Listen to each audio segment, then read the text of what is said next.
Welcome back to the Am I Rich Yet podcast. This is a podcast for millennials and Gen Zs where we talk to you and teach you how to save, spend, and grow your money smarter.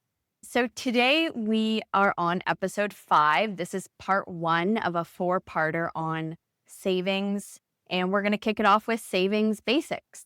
My name is Georgia. I'm one of your co-hosts. I'm a Gen Z, current MBA student, and navigating my personal finances.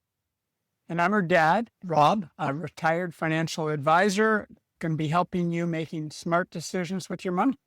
Okay. Georgia, how are you going today? Was that an attempt at Australian slang? I was in Australia a couple times, and so I do remember I always thought it was great. I couldn't understand what they were saying. It was like, how are you going? Just how are you going? What do you respond? In my car. How's the motor going? How are the gears turning? Motor's going pretty good today. Okay, good. So how you going? I'm going good. It's 35 degrees outside today. It's a windy day. You can probably see some of the trees blowing behind us, and we're inside in some nice air-conditioned space. So I'm not complaining. Georgia, what are we going to be covering in today's podcast? Today is all about savings. Okay, that should be pretty easy. Well, right? How are your savings right now? Yeah, saving. So easy. Everyone finds saving money easy. Okay, so we've had a lot of questions about savings. That's why we're doing 4 parts to this, and we're going to cover most of the questions in 3 and 4. 1 and 2, we're going to talk about savings basics, different types of accounts, etc. Awesome. So why is saving so difficult? It is difficult for a lot of people. And I think it's like whether you're trying to learn how to play golf or whether you're trying to lose weight or quit smoking. It's one of those things in life that a lot of people struggle with. And it's why a lot of people live pay to pay. Mm-hmm. What do you think you struggle most with about savings? Money burns a hole in my pocket sometimes. You see the money there and you want to spend it. Yeah, like consumerism. And I think I'm someone that works well when I know what I have to do. And with savings, sometimes it feels like I don't know how much I should be saving. I don't know where I should be putting it. So that lack of knowledge makes savings a stressful thing. And then I pull back and then I just spend my money. So the interesting thing is you've been saving your entire life, but I've been directing those savings. And I probably haven't done a great job in telling you exactly how I was directing those savings. So one of the reasons you've been able to pay for your MBA is you had built up a fair bit of savings. So yeah, consumerism, money burns a hole in my pocket. That's what I'm struggling with saving. So what's the first question? So the first question is, how much should I be saving? So this is going to sound a little complicated, but think of it like tipping. If you're tipping someone 25% of your gross income, your top line income, remember G comes before N, that's fantastic. If you're tipping someone 20%, that's really good. Yep. If you're tipping someone 15%, that's still great. That's the sweet spot, at least 15%. Okay.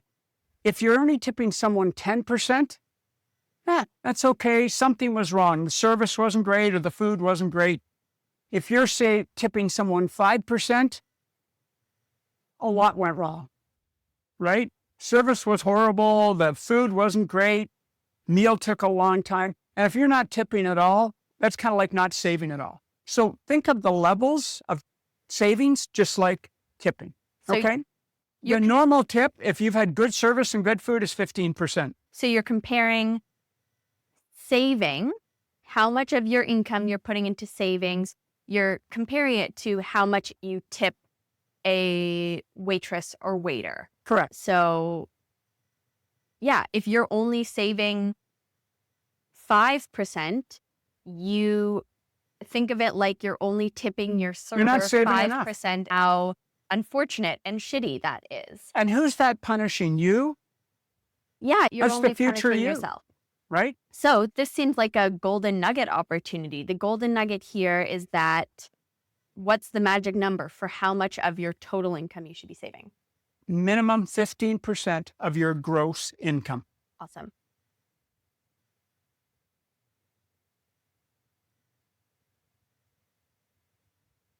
Okay.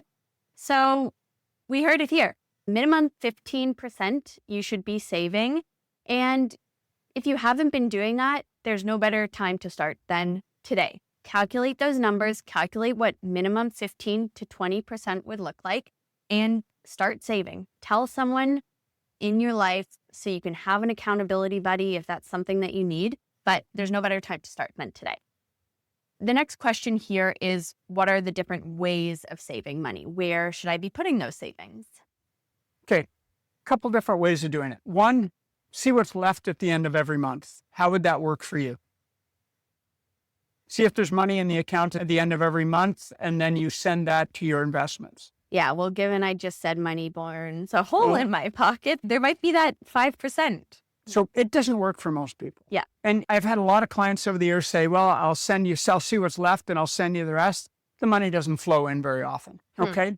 The other is a lump sum. I've got money sitting in my account, and we've had some of the audience reach out to us and say they do have money sitting in their account.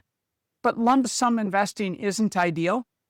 There's a better way, and that's called dollar cost averaging. Okay. So what it is basically you're going to pay yourself first every month or every 2 weeks. Most people go monthly, a set amount of money. So that's how you do it. You automate it, you set it up. It's not a contract. You can stop it at any time. You can increase it, you can decrease it. But you're making a commitment that I'm going to save $1,000 a month into my TFSA or my RSP or my first home savings account. So that's the approach.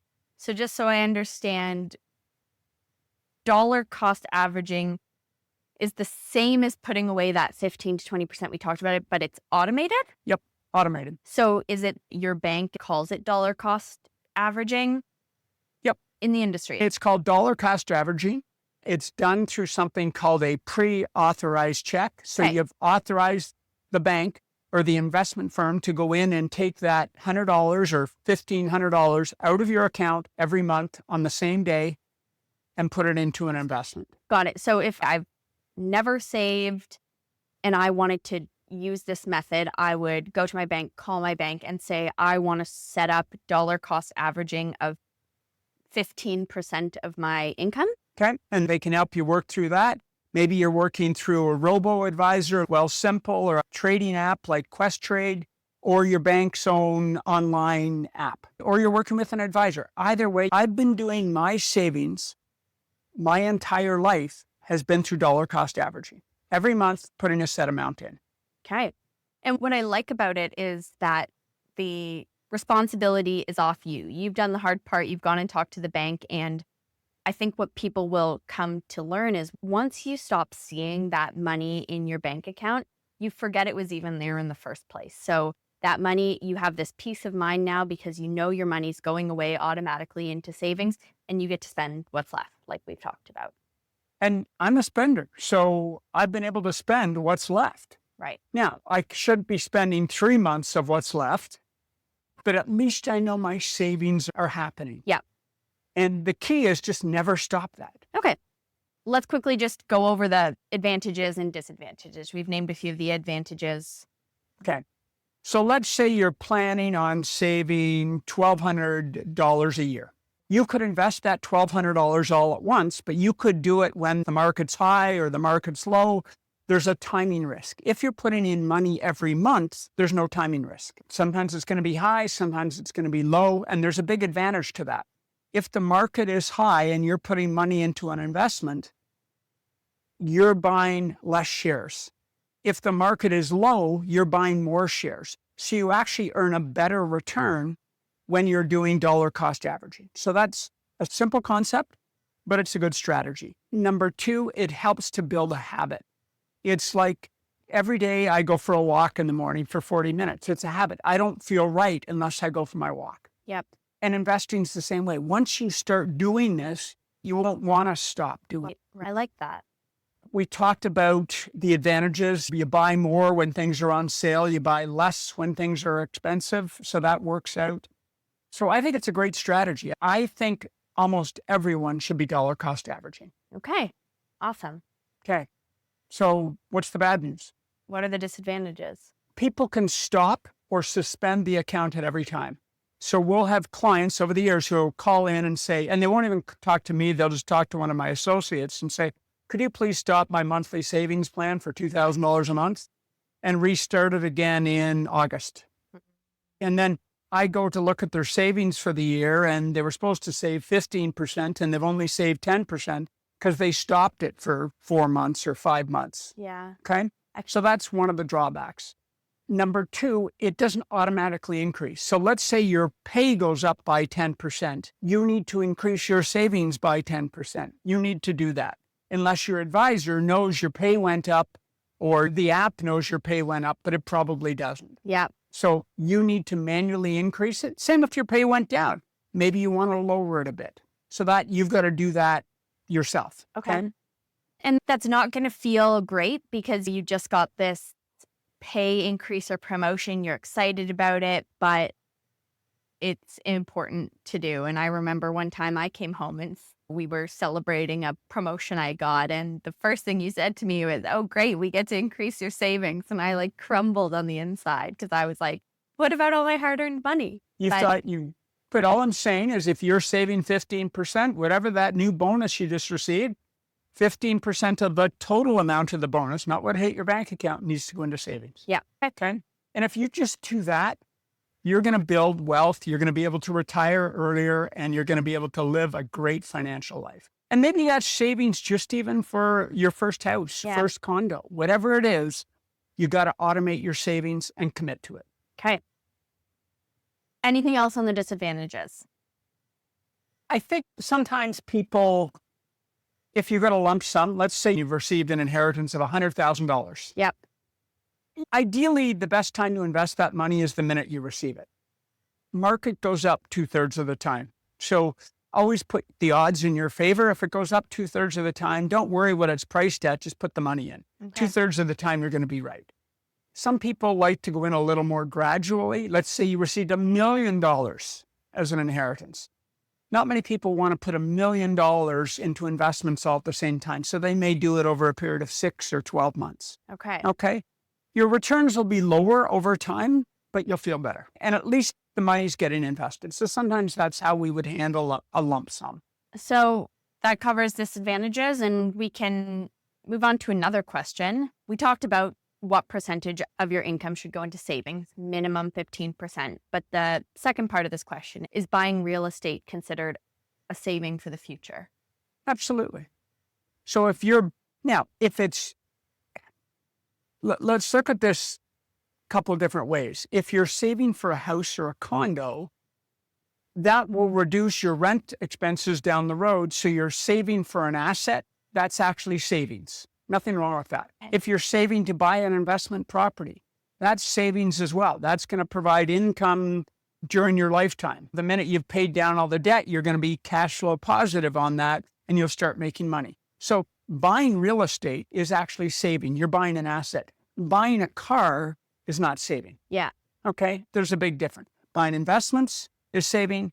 Buying real estate is saving. Buying a car, going on a trip, that's not savings. Buying something from Aritzia. Not savings. Buying something from Whole Renfrew. Definitely not savings. Buying something from Canadian Tire. No, none of that. Okay. None of it. Okay. Got it. Clear? Okay. Next question is, what are the different types of saving accounts? Okay. So next episode, we're going to cover these, but quickly, best savings accounts for these two generations. There's a cash account, there's an RSP account, there's a TFSA account, and the new account on the horizon is the FHSA, the First Home Savings Account. So we're going to cover all those in our next episode. There's other types of accounts that are a little more complex. There's group RSPs, there's the Canada Pension Plan, there's an individual pension plan called an IPP, corporate savings account, RDSP, RESP. We're going to cover those in our next episode. Okay. So that's good for today. Awesome. I think this was a great running start into our 4-parter savings episodes. Georgia, what have we learned today? What are 2 takeaways? The first takeaway, you should be saving a minimum of 15% of your total income. Yep. And 2, a great way to do that is setting it up through dollar cost averaging. Perfect. Okay, there are your 2 steps.